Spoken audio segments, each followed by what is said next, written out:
Hi മക്കളെ, welcome back to Eduport. അപ്പൊ നമ്മൾ ആ മാരത്തോൺ കഴിഞ്ഞു, റോക്കറ്റ് കഴിഞ്ഞു, എക്സാം കഴിഞ്ഞു. ഇന്ന് നമ്മൾ നേരെ എന്തിലേക്ക് കിടക്കാൻ പോവാടാ? ക്വസ്റ്റ്യൻ പേപ്പർ ഡിസ്കഷൻ ആണ്. അപ്പം ഇന്നലത്തെ ലൈവും ഇന്നത്തെ ലൈവും കണ്ട എല്ലാ കുട്ടികൾക്കും നല്ലൊരു മാർക്ക് തന്നെ ഉണ്ടാവും. നല്ലൊരു മാർക്ക് എന്ന് പറഞ്ഞാൽ full A plus. Full A plus പറയാൻ പറ്റില്ലല്ലോ. ഫിസിക്സ് എന്തായാലും എ പ്ലസ് ഉണ്ടായിരിക്കും. ഇനി നമ്മൾ ആ ക്വസ്റ്റ്യൻ പേപ്പർ നേരെ ഡിസ്കഷനിലേക്ക് കിടക്കാൻ പോകണേ. ബാക്കി തള്ളൊന്നുമില്ല. ഞാൻ ഇനി ഓരോ ചോദ്യം എടുക്കുമ്പോഴും നമ്മൾ ഇത് അവിടെ പറഞ്ഞില്ല, എവിടെ പറഞ്ഞില്ല ഒന്നും ഞാൻ പറഞ്ഞില്ല. കാരണം നിങ്ങൾക്ക് അറിയാൻ പറയുമ്പോൾ തന്നെ ഇത് നമ്മൾ അവിടെ പറഞ്ഞതാണ്, ഇവിടെ പറഞ്ഞതാണെന്ന്. നേരെ ഒന്നാമത്തെ question. What is the value of gravitational constant G? ജിന്റെ വാല്യൂ എത്രയാടാ? 6.67 into 10⁻⁻11 nm²/kg². നോ ഡയലോഗേ, നേരെ ഇങ്ങോട്ട് നോക്കേ. രണ്ടാമത്തെ ചോദ്യം. അയ്യോ, ഇവർ തമ്മിലുള്ള ഫോഴ്സ് ഏതാ, ബലം ഏതാണ്? തന്നെ ഞാൻ പറയട്ടെ, ഇത് ഇംഗ്ലീഷ് മീഡിയത്തിലാണ് ഞാൻ പറയുന്നത്. പക്ഷെ മലയാളം മീഡിയത്തിന്റെ ക്വസ്റ്റ്യൻ പേപ്പർ ആദ്യം കിട്ടാത്തതുകൊണ്ട് ഞാൻ നേരെ ഇംഗ്ലീഷ് മീഡിയം ആണ് എടുത്ത്. ഓക്കെ അല്ലേ? ഞാൻ മലയാളീകരിച്ച് തരാം. എടാ ഒന്ന് ആലോചിച്ച് നോക്ക്. ചോക്കും ബോർഡും തമ്മിലുള്ള ആകർഷണ ബലം ഏതാടാ? Adhesive ഫോഴ്സാ. Different type of molecule ആണ്, വ്യത്യസ്ത ഇനം തന്മാത്രകളായതുകൊണ്ട് അത് അഡീഷൻ ബലമാണ്, അഡീസീവ് ഫോഴ്സ് ആണ്. അങ്ങനെയാണെങ്കിൽ വെള്ളവും ഗ്ലാസും തമ്മിലുള്ള ഫോഴ്സ് ഏതാടാ? വെള്ളവും ഗ്ലാസും തമ്മിലുള്ള ഫോഴ്സ് ഏതാ? അതും തമ്മിൽ എന്താ? രണ്ടും വ്യത്യസ്ത ഇനം തന്മാത്രകളല്ലേ, ഡിഫറെന്റ് ടൈപ്പ് ഓഫ് മോളിക്യൂൾ അല്ലേ. അപ്പൊ അതും ഏതന്നെ? Adhesive force. അഡീസീവ് ഫോഴ്സ് എന്ന് പറഞ്ഞാൽ അഡീഷൻ ബലം. അപ്പൊ രണ്ടും കിട്ടിയേ. ഇനി മൂന്നാമത്തെ ചോദ്യം. An object of mass 10 gram is falling from a height with a constant velocity. എന്താണ് ഈ കോൺസ്റ്റന്റ് വെലോസിറ്റി എന്ന് പറഞ്ഞാൽ? പ്രവേഗം മാറുന്നില്ല. സമപ്രവേഗം എന്ന് പറഞ്ഞാൽ എന്താ? ആദ്യത്തെ വെലോസിറ്റി 100 ആണെങ്കിൽ അവസാനത്തെ വെലോസിറ്റി 100. അതിന്റെ വെലോസിറ്റി മാറാതെ പോയിക്കൊണ്ടിരിക്കുക. അങ്ങനെയാണെങ്കിൽ അതിന്റെ ഫോഴ്സ് എന്താണ്? എടാ, ഫോഴ്സ് എന്നുള്ള ഇക്വേഷൻ എന്താ? F = ma. അപ്പൊ മാസ് ക്വസ്റ്റ്യൻ പേപ്പറിലുണ്ട്. ആക്സലറേഷൻ കാണണ്ടേ, ത്വരണം കാണണ്ടേ? എടാ, എന്താ ത്വരണം എന്ന് പറഞ്ഞാൽ change in velocity by time എന്നല്ലേ ആക്സലറേഷൻ. ഇയാൾക്ക് ചേഞ്ച് ഇൻ വെലോസിറ്റി ഉണ്ടോ? ഒരാളുടെ പേടിക്കരുത് കളർ എടുത്താട്ടെ. എടാ, ഒരാൾക്ക് കോൺസ്റ്റന്റ് വെലോസിറ്റി ആണെന്ന് പറഞ്ഞാൽ എന്താ? അതിന്റെ ഇനീഷ്യൽ വെലോസിറ്റിയും ഫൈനൽ വെലോസിറ്റിയും സെയിം അല്ലേ. അപ്പൊ നമുക്കറിയാം ആക്സലറേഷൻ കാണാനുള്ള ഇക്വേഷൻ എന്താ? v - u/t. ഇതും സെയിമാ. 5 5 5 5 കുറച്ചാൽ എത്ര? 0. നിങ്ങൾ ആദ്യം മനസ്സിലാക്കേണ്ട കാര്യം a = v - u/t എന്നുള്ള ഇക്വേഷൻ ആയതുകൊണ്ട്, കോൺസ്റ്റന്റ് വെലോസിറ്റി ആയതുകൊണ്ട് അയാൾക്ക് ആക്സലറേഷൻ 0 ആയിരിക്കും. ആക്സലറേഷൻ 0 ആയതുകൊണ്ട് ഫോഴ്സ് എത്ര ആയിരിക്കും? 0 ആയിരിക്കും. ബലം എത്ര ആയിരിക്കും? 0 ആയിരിക്കും. അപ്പൊ ചിലപ്പോൾ ആയിരിക്കും സാറേ ആ ബുദ്ധി ഞങ്ങൾക്ക് അപ്പൊ ഉദിച്ചില്ല. പേടിക്കണ്ട, 4 എത്ര എഴുതിയാൽ മതി? 3 എഴുതിയാൽ മതി. ഓക്കെ അല്ലേ? പോകാൻ പറ. നാലാമത്തെ ചോദ്യം. അയ്യോ, the ability to do work is energy. പ്രവൃത്തി ചെയ്യാനുള്ള കഴിവിനെ നമ്മൾ ഊർജ്ജം എന്നാണ് വിളിക്കുക. അങ്ങനെയാണെങ്കിൽ what is its SI unit? ഊർജ്ജത്തിന്റെ യൂണിറ്റ് എന്താണ്? എന്താടാ ഊർജ്ജത്തിന്റെ യൂണിറ്റ്? ഊർജ്ജത്തിന്റെ യൂണിറ്റ് ആണ് ജൂൾ. അപ്പൊ അതും കിട്ടിയേ. അഞ്ചാമത്തെ ചോദ്യം. അയ്യോ, റിലേറ്റീവ് ഡെൻസിറ്റി. രണ്ടാൾക്കാരുടെ റിലേറ്റീവ് ഡെൻസിറ്റി ആപേക്ഷിക സാന്ദ്രത ക്വസ്റ്റ്യൻ പേപ്പറിൽ നിന്നിട്ടുണ്ട്. മണ്ണെണ്ണൻ്റെത് 0.81 ആണ്, ഐസിൻ്റെത് 0.9 ആണ്. ഒന്നാമത്തെ ചോദ്യം, എന്താണ് റിലേറ്റീവ് ഡെൻസിറ്റി? എന്താണ് ആപേക്ഷിക സാന്ദ്രത? എന്താടാ? വസ്തുവിന്റെ സാന്ദ്രത ജലത്തിന്റെ സാന്ദ്രതയുമായിട്ട് താരതമ്യം ചെയ്യുമ്പോൾ അതിനാണ് നമ്മൾ റിലേറ്റീവ് ഡെൻസിറ്റി എന്ന് പറയാ. Relative density is the density of a substance with respect to the density of water. അപ്പൊ അടുത്ത ചോദ്യം, അങ്ങനെയാണെങ്കിൽ ഐസ് വെള്ളത്തിലല്ലോ, ഐസ് മണ്ണെണ്ണയിൽ പൊങ്ങിക്കിടക്കുവോ എന്ന്, സിങ്ക് ചെയ്യോ ഫ്ലോട്ട് ചെയ്യോ എന്ന്. ഞാൻ അങ്ങോട്ട് കഴിഞ്ഞ ക്ലാസ്സിൽ നമ്മളെ മാരത്തോണിൽ പറഞ്ഞ ഓർമ്മ ഉണ്ടോ അറിയില്ല. മണ്ണെണ്ണ വെള്ളത്തിന്റെ മേലെ പൊങ്ങിക്കിടക്കാൻ കാരണം മണ്ണെണ്ണക്ക് ഡെൻസിറ്റി കുറവായതുകൊണ്ടാണ്. അപ്പൊ ഡെൻസിറ്റി കുറഞ്ഞ ആള് പൊങ്ങിക്കിടക്കും. ഇവിടെ ആർക്കാ ഡെൻസിറ്റി കുറവ്? 0.81 ആണോ 0.9 ആണോ കുറവ്? സാറേ, കുറവ് 0.81 അല്ലേ. അപ്പൊ കുറവുള്ളത് ആരാ? മണ്ണെണ്ണ പൊങ്ങിക്കിടക്കും. അപ്പൊ ഐസ് എന്താ ചെയ്യാ? താന്നു പോകും. അപ്പൊ ഐസ് സിങ്ക് ചെയ്യും, ഐസ് താന്നു പോകും. ആ ചോദ്യത്തിന് ഉത്തരം കിട്ടി. ഇനി നേരെ ആറാമത്തെ ചോദ്യം. അയ്യോ, ആറാമത്തെ ചോദ്യം എന്താ? Write the following statement by changing the underline words. അതായത് തെറ്റുണ്ടെങ്കിൽ ശരിയാക്കി എഴുതുകയാണ്. ഒന്നാമത്തെ ക്വസ്റ്റ്യൻ എന്താടാ? അയ്യോ, വെലോസിറ്റി ടൈം ഗ്രാഫിലെ ഏരിയ എന്താണ് തരികയെന്ന്. ഇന്നലത്തെ ലൈവിൽ അയ്യോ ഞാൻ പറഞ്ഞില്ല, അങ്ങനെ ഞാൻ പറയില്ല എന്ന്. എന്നാലും നമ്മൾ പറഞ്ഞതല്ലേനിയോ, ഒരു വെലോസിറ്റി ടൈം ഗ്രാഫിന്റെ, പ്രവേഗം സമയം ഗ്രാഫിന്റെ ഏരിയ, പരപ്പളവ്, മാഗ്നിറ്റ്യൂഡ് ഓഫ് ആക്സലറേഷൻ ആണോ തരിക? അല്ല. എന്താണ് തരിക? ഡിസ്പ്ലേസ്മെന്റ് അഥവാ സ്ഥാനാന്തരം. അപ്പൊ അതാണ് തരിക. അപ്പൊ ഇതെന്താടാ? തെറ്റാണ്. ഡിസ്പ്ലേസ്മെന്റ് ആണ് ശരി. അടുത്ത ചോദ്യം എന്താ? Size of the graph decreases as we decrease the scale. ഒരു ഗ്രാഫിന്റെ സ്കെയിൽ കുറയ്ക്കുമ്പം അതിന്റെ സൈസ് കുറയുന്നു, തോത് കുറയ്ക്കുമ്പം അതിന്റെ വലുപ്പം കുറയുന്നു. അല്ല, തോതും വലുപ്പവും വിപരീത അനുപാതത്തിലാ. തോത് കുറയ്ക്കുന്ന സമയത്ത് വലുപ്പം എന്താ ചെയ്യുക? കൂടുകയാണ് ചെയ്യുക. അപ്പൊ ഡിക്രീസ് അല്ല, എന്താടാ? ഇൻക്രീസ് ആണ്, കൂടുകയാണ് ചെയ്യുക. ഓക്കെ, അടുത്ത ചോദ്യം. എട്ടാമത്തെ ചോദ്യം സിമ്പിൾ ക്വസ്റ്റ്യൻ ആണ്, നോക്കണം. രണ്ടാൾക്കാരുടെ മാസ് ഉണ്ട്, M1 M2. ഒന്നാമത്തെ ആളുടെ മാസ് 10 ആണ്, രണ്ടാമത്തെ ആളുടെ മാസ് 20 ആണ്. ഒരാളുടെ മാസ് 10, രണ്ടാമത്തെ ആളുടെ മാസ് 20. അങ്ങനെയാണെങ്കിൽ അവർ തമ്മിലുള്ള ഫോഴ്സ് ഓഫ് അട്രാക്ഷൻ 8G ആണെന്ന് ക്വസ്റ്റ്യൻ പേപ്പറിൽ ഉണ്ട്. പക്ഷെ ഇങ്ങോട്ട് എന്താ ചോദിച്ചേ? അവർ തമ്മിലുള്ള ദൂരം എത്രയാണ്? അതവിടെ നിൽക്കട്ടെ. നമുക്ക് ആദ്യം എളുപ്പമുള്ള ഇത് ചെയ്യാം. രണ്ടാൾക്കാരുടെ മാസ് തന്നിട്ടുണ്ട്, എന്നിട്ട് അവർ തമ്മിലുള്ള ദൂരം തന്നിട്ടുണ്ട്. അങ്ങനെയാണെങ്കിൽ ഗ്രാവിറ്റേഷണൽ ഫോഴ്സ് ഓഫ് അട്രാക്ഷൻ എത്രയാണ് നമുക്കറിയാം. ഇക്വേഷൻ എന്താടാ? F is equal to G m1 m2 by D square. പേടിക്കരുതേ, മറ്റേ ഞാൻ ഇപ്പം ചെയ്തേരെ. ഇവിടെ നോക്ക്, ആദ്യം എളുപ്പമുള്ള ചെയ്യാം. അപ്പൊ നോക്കടാ, ജിന്റെ വാല്യൂകൾ കൊടുക്കണ്ട. ജി ഇൻറ്റു m1 എന്ന് പറഞ്ഞാൽ എന്താ? ഒന്നാമത്തെ ആളുടെ മാസ് 10 ഇൻറ്റു m2 എന്ന് പറഞ്ഞാൽ രണ്ടാമത്തെ ആളുടെ മാസ് 10 ബൈ ഡി എന്ന് പറഞ്ഞാൽ അവർ തമ്മിലുള്ള ദൂരം എത്ര? 2. അപ്പൊ 2ന്റെ സ്ക്വയർ എത്ര? 4. അയ്യോ, ഇതെങ്ങനെ ചെയ്യാ?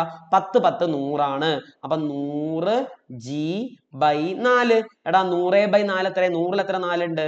25 ജി. അപ്പൊ ഉത്തരം എത്ര? ഇവിടെ ബിന്റെ ഉത്തരം 25 ജി ആണ്. ഇതിൽ ആർക്കും എതിരഭിപ്രായം ഒന്നും ഇല്ലല്ലോ, സിമ്പിൾ ആണ്. ഇനി നമുക്ക് ഒന്നാമത് നോക്കാം. ഒന്നാമത് കുറച്ച് പ്രോബ്ലം രീതിയിൽ നമ്മൾ ചെയ്യാൻ പോവാണേ. ഇവിടെ നോക്കണേ, കുറച്ചൊന്നും ഇങ്ങനെ വലുതാക്കാം. വരട്ടെ, ഇങ്ങോട്ട് നോക്കാം. ഇനി ഒന്നാമത്തെ പ്രോബ്ലം നമ്മൾ കുറച്ച് ഡീറ്റെയിൽ ആയിട്ട് ചെയ്യാൻ പോവാ. 2 മാസം തന്നിട്ടില്ലേ? ഒന്നാമത്തെ ആളുടെ മാസ് 10 ആണ്, രണ്ടാമത്തെ ആളുടെ മാസ് 20 ആണ്. ഞാൻ ഒന്ന് വിശദമായിട്ട് ഇവിടെ ചെയ്യാൻ പോവാണേ. ഇങ്ങോട്ട് നോക്കിക്കേ. ഒന്നാമത്തെ ആളുടെ മാസ് 10 ആണ്, m1 ഈസ് ഈക്വൽ ടു 10. രണ്ടാമത്തെ ആളുടെ മാസം എത്രയാടാ? രണ്ടാമത്തെ ആളുടെ മാസ് 10 ആയിരുന്നോ? എത്രയും രണ്ടാമത്തെ ആളുടെ മാസം? അത് 20. രണ്ടാമത്തെ ആളുടെ മാസ് 20 ആണ്. എന്നിട്ട് അവർ തമ്മിലുള്ള അകലം ക്വസ്റ്റ്യൻ പേപ്പറിൽ ഉണ്ടോ? ഇല്ല. പക്ഷെ ഇങ്ങോട്ട് തന്നിട്ടുണ്ട് അവർ തമ്മിലുള്ള ഇഷ്ടം, ഫോഴ്സ് ഓഫ് അട്രാക്ഷൻ എത്രയാടാ? 8 ജി ആണ് തന്നിട്ടുണ്ട്. അങ്ങോട്ട് ഇങ്ങോട്ട് എന്താ വെച്ചാൽ ഡി എത്രയെന്ന് നമുക്കറിയാം. രണ്ടാൾക്കാർ തമ്മിലുള്ള ഇഷ്ടം കാണാനുള്ള ഇക്വേഷൻ എന്താടാ? F is equal to G m1 m2 by D square. ഇതിൽ ആർക്കും എതിരഭിപ്രായം ഒന്നും ഇല്ലല്ലോ. എന്നിട്ട് നമുക്ക് തരാം ഫോഴ്സ് രണ്ടാൾക്കാർ തമ്മിലുള്ള ക്വസ്റ്റ്യൻ പേപ്പറിൽ ഉണ്ടല്ലോ. അവർ തമ്മിലുള്ള ഇഷ്ടം എത്രയാടാ? 8 G is equal to G. ഒന്നാമത്തെ ആളുടെ മാസ് എത്ര? 10 ഇൻറ്റു രണ്ടാമത്തെ ആളുടെ മാസം എത്ര? 20 by D square. D question പേപ്പറിൽ ഇല്ലല്ലോ, അതുകൊണ്ട് കാണാനാ പറഞ്ഞത്. അപ്പൊ തൽക്കാലം നമ്മൾ ഡി സ്ക്വയർ അങ്ങനെ തന്നെ എഴുതി. എടാ നിങ്ങൾക്ക് അറിയോന്ന് അറിയില്ല, ഒരു ഇക്വേഷനിൽ ഈ രണ്ടാൾക്കാരെ നിങ്ങൾക്ക് അറിയണം. ഞാൻ നിങ്ങൾക്ക് തേർഡ് ചാപ്റ്ററിൽ പഠിപ്പിച്ചെന്നതാ. തേർഡ് ചാപ്റ്ററിലും ഗ്രാവിറ്റേഷനിലും ഒക്കെ പഠിപ്പിച്ചെന്നതാ. ഈ ആൾക്കാരെ അങ്ങോട്ടും ഇങ്ങോട്ടും നമുക്ക് എന്ത് ചെയ്യാം? മാറ്റാം. അപ്പൊ നമുക്ക് ഡി സ്ക്വയർ അല്ലേ കാണണ്ടി? അപ്പൊ ഡി സ്ക്വയറിനെ ഇവിടെ എഴുതുക. D square is equal to ഇവർ അങ്ങോട്ടും ഇങ്ങോട്ടും മാറ്റുക. ആരെ നിങ്ങൾ കാണുന്നുണ്ടാവില്ല അല്ലേ? ഈ രണ്ടാൾക്കാരെ അങ്ങോട്ടും ഇങ്ങോട്ടും മാറ്റുക. D square is equal to പറ ജി ഇൻറ്റു 10 ഇൻറ്റു 20 എത്രടാ? 20 ഇൻറ്റു 10 എന്ന് പറഞ്ഞാൽ 200 ആണ്. 200 ബൈ 8 ജി എന്ന് വരും. 8 ജി എന്ന് വരും. അയ്യോ, ഈ ജിയും വെട്ടിപ്പോവാ. അപ്പൊ 200ൽ എത്ര? 8 ഉണ്ട്. 200ൽ എത്ര 8 ഉണ്ടെന്ന് അരിച്ചു നോക്കുമ്പോൾ നമുക്ക് കിട്ടും 25 ഉണ്ട് എന്ന്. അയ്യോ, ഡീന്റെ സ്ക്വയർ 25ആ. അപ്പൊ എന്താടാ ഡി എന്ന് പറഞ്ഞാൽ? നിങ്ങൾക്ക് പറയാം ഏത് സംഖ്യന്റെ സ്ക്വയർ 25? അയ്യോ 5. അപ്പൊ നമുക്ക് കിട്ടി ഡി എന്ന് പറഞ്ഞാൽ എത്രയാണ്? 5 ആണ്. ഡി എന്ന് പറഞ്ഞാൽ എത്രയാണ്? 5 ആണ്. ഇതല്ലാതെ കോമൺ സെൻസ് ഉപയോഗിച്ച് ആലോചിച്ചാലും കിട്ടും. എന്നാലും ഞാൻ കൊണ്ട് പറഞ്ഞു പാവപ്പെട്ട വീട്ടിലെ കുട്ടികൾ ഇങ്ങനെ ചെയ്താലും ഉത്തരം കിട്ടും. ഓക്കെ അല്ലേ? അപ്പൊ നമുക്ക് അതും കിട്ടി. സുഹൃത്തുക്കളെ, അപ്പൊ നമ്മൾ എത്രാമത്തെ ക്വസ്റ്റ്യൻ പഠിച്ചടാ? 8ാമത്തെ ചോദ്യം പഠിച്ചു. ഓക്കെ അല്ലേ? ഇനി 9ാമത്തെ ക്വസ്റ്റ്യനിലേക്ക് കിടക്കാൻ പോവാണേ. എന്താ 9ാമത്തെ ക്വസ്റ്റ്യൻ? അയ്യോ, സിമ്പിൾ ക്വസ്റ്റ്യൻ ആണല്ലോ. A heavy object on a floor is dragged to a certain distance. പേടിക്കരുത്. ഒരു വസ്തുവിനെ നമ്മൾ തറയിൽ കൂടെ വലിച്ചു കൊണ്ടുക. അങ്ങനെ വലിച്ചു കൊണ്ടുകയാണെങ്കിൽ ഇവിടുത്തെ പോസിറ്റീവ് വർക്ക് എന്താ, നെഗറ്റീവ് വർക്ക് എന്താന്ന് നമുക്ക് വീണ്ടും ഒരു പേജ് എടുത്ത് നല്ല വൃത്തിക്ക് ചെയ്യാം. അങ്ങോട്ട് നോക്കിക്കോ. സിമ്പിൾ കളർഫുൾ പീപ്പിൾ വരട്ടെ. ഇതൊരു തറ, ഇതൊരു ചങ്ങായി അല്ല, ഒരു പെട്ടി, നല്ല വെയിറ്റ്. ഒരാൾ ഇതിനെങ്ങനെ വലിച്ചു കൊണ്ടുക, ഒരു മനുഷ്യൻ. ഇയാൾ ഇതിനെങ്ങനെ വലിച്ചു കൊണ്ടുകയാണെ. ഇവിടെ ഒരാൾ കൊണ്ട് എന്താ പറഞ്ഞത്? ഒരു പോസിറ്റീവ് വർക്കിന് എക്സാമ്പിൾ പറഞ്ഞ്, ഒരു നെഗറ്റീവ് വർക്കിന് എക്സാമ്പിൾ പറഞ്ഞ്. എടാ പോസിറ്റീവ് വർക്ക് എന്ന് പറഞ്ഞാൽ ഒന്ന് ആലോചിച്ച് നോക്ക്. എന്താ പോസിറ്റീവ് വർക്ക്? ഫോഴ്സും ഡിസ്പ്ലേസ്മെന്റും ഒരേ ഡയറക്ഷനിലാവണം, ബലവും സ്ഥാനാന്തരവും ഒരേ ദിശയിലാവണം. ഇയാൾ ചെയ്ത പ്രവൃത്തി എന്താ? ഇയാൾ ഇങ്ങോട്ടാണ് വലിച്ചത്, അത് ഇങ്ങോട്ടാണ് വന്നത്. സോ മാൻ ചെയ്ത work done by the man, അയാൾ ചെയ്ത പ്രവൃത്തി പോസിറ്റീവ് ആണ്. ഇവിടെ ആരാ നെഗറ്റീവ് പ്രവൃത്തി? ഞാൻ കഴിഞ്ഞ ക്ലാസ്സിൽ ഒരു ക്വസ്റ്റ്യൻ അങ്ങനെ തന്നെ ഉൾപ്പെടുത്തിയതാ. Work done by the friction, ഘർഷണ ബലം ഇങ്ങോട്ടാണ്, ഇയാൾ പോയത് ഇങ്ങോട്ടാ. അപ്പൊ നെഗറ്റീവ് വർക്കിന് എക്സാമ്പിൾ എന്താ? ഫ്രിക്ഷൻ, ഘർഷണ ബലം. ഓക്കെ അല്ലേ? എന്ത് എളുപ്പമുള്ള ചോദ്യം. നമ്മൾ കഴിഞ്ഞ ക്ലാസ്സിൽ പറഞ്ഞിരുന്നു ഫ്രിക്ഷൻ ചെയ്ത വർക്ക് എപ്പോഴും എന്തായിരിക്കും? നെഗറ്റീവ് ആയിരിക്കും. അപ്പൊ അതും കഴിഞ്ഞ് ഇനി 10ാമത്തെ ചോദ്യം വരട്ടെ. അയ്യോ, ഗ്രാഫ് നോക്കുകയാണ്. ഈ ഗ്രാഫ് ഞാൻ നിങ്ങൾക്ക് ഇതേ ഗ്രാഫ് അല്ല ഇന്നലെ കാണിച്ചത്, സെയിം ഗ്രാഫ്. വേണ്ട, അങ്ങനെ പറയരുത്, ഞാൻ പറഞ്ഞതാ. കുറച്ച് ഒന്നാമത്തെ question, identify the graph which indicate the motion of a body without acceleration. ത്വരണമില്ലാത്ത, ആക്സലറേഷൻ ഇല്ലാത്ത ഒരാൾ ആരാന്ന്? എടാ നോക്ക്, ഇതിന് ആക്സലറേഷൻ ഉണ്ട്, ഇതിന് ആക്സലറേഷൻ ഉണ്ട്, ആക്സലറേഷൻ കൂടിയും കുറഞ്ഞും കളിക്കുന്നുണ്ട്. സാറേ ഇതിന് ആക്സലറേഷൻ ഇല്ല, വെലോസിറ്റിയിൽ മാറ്റമില്ല. വെലോസിറ്റിയിൽ മാറ്റം ഉണ്ടെങ്കിലല്ലേ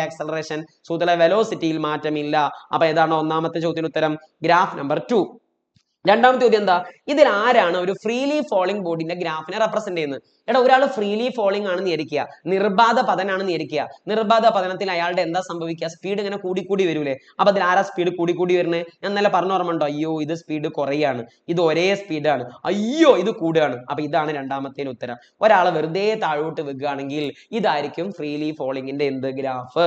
അപ്പൊ നമ്മൾ 10ാമത്തെ ക്വസ്റ്റ്യനും കഴിഞ്ഞേ. ഇനി 11ാമത്തെ ചോദ്യം. അയ്യോ ഞാൻ ഇത് വേണ്ട ആ ഡയലോഗ് അടിക്കരുത് ഞാൻ പറഞ്ഞതാ. ഇതിൽ ഇനീഷ്യ ഓഫ് റസ്റ്റ് ഏതാ, ഇനീഷ്യ ഓഫ് മോഷൻ ഏതാന്ന്? എടാ പൊടി തട്ടുന്നത് ഏതാ? ഇനീഷ്യ ഓഫ് റസ്റ്റ് ആണോ ഇനീഷ്യ ഓഫ് മോഷൻ ആണോ? ആദ്യം നിങ്ങൾ ആ കാർപ്പറ്റ് അവിടെ വെറുതെ നിൽക്കുകയല്ലേ, അപ്പൊ അതേതാ? ഇനീഷ്യ ഓഫ് റസ്റ്റ്, ഇനീഷ്യ ഓഫ് റസ്റ്റ്. രണ്ടാമത്തെ ചോദ്യം എന്താ, ലോങ് ജമ്പ് ചാടുന്നതിന് മുമ്പ് അത്ലറ്റ് കുറച്ചു നേരം ഓടി വരും. കാരണം എന്താ? ഓടി വരുന്ന ഒരാൾക്ക് ഓടാനുള്ള ടെൻഡൻസി ഉണ്ടാവും. ആദ്യം അയാൾ ഓടിക്കൊണ്ടിരിക്കുകയാണ്, സോ ഇനീഷ്യ ഓഫ് മോഷൻ. ഇനി മൂന്നാമത്തെ ദിവസം എന്താടാ, സ്വിച്ച് ഓഫ് ആക്കിയാലും ഫാന് കുറച്ചു നേരം കൂടി കറങ്ങിക്കൊണ്ടിരിക്കും. ആദ്യം ഫാന് കറങ്ങിക്കൊണ്ടിരിക്കുകയാണ്, സോ അതെന്താടാ? ഇനീഷ്യ ഓഫ് മോഷൻ. നാലാമത്തെ ചോദ്യം എന്താ, നിർത്തിയിട്ടൊരു ബസ് സ്റ്റാർട്ട് ചെയ്യുന്ന സമയത്ത് ആൾക്കാർ ബാക്കോട്ട് പോകും. ആദ്യം ബസ് നിർത്തിയിട്ട് കല്ലിനിയോ, സോ അതേതാടാ? ഇനീഷ്യ ഓഫ് റസ്റ്റ്, ഇനീഷ്യ ഓഫ് റസ്റ്റ്. ഉത്തരം കിട്ടി. ഇനി നമുക്ക് 12ാമത്തെ ചോദ്യം. എന്ത് എളുപ്പ 12ാമത്തെ ക്വസ്റ്റ്യൻ. ഞാൻ പറയണില്ല, ഈ എക്സാമ്പിളൊക്കെ ഞാൻ വീഡിയോ തന്നെ കാണിച്ചതിന് നോക്കി ഞാൻ പറഞ്ഞത്, നേരെ ഇതേമാതിരി തന്നെ കാണിച്ചതാ. അടുത്ത ദിവസം എന്താടാ 12ാമത്തെ ക്വസ്റ്റ്യൻ. ഒരു ബൾബിൽ നടക്കുന്ന ഊർജ്ജമാറ്റം എന്താ?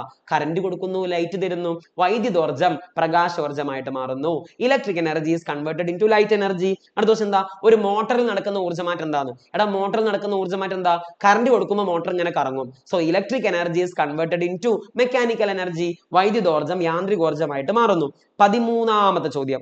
ഒരു ക്രിക്കറ്റ് ബോൾ ക്യാച്ച് ചെയ്യുന്ന സമയത്ത് ക്രിക്കറ്റ് ബാറ്റ് ചെയ്യുന്ന ആൾക്കാരെന്ന് ഫീൽഡർ എന്ത് ചെയ്യുന്നു? കൈ പിറകോട്ട് വലിക്കുന്നു.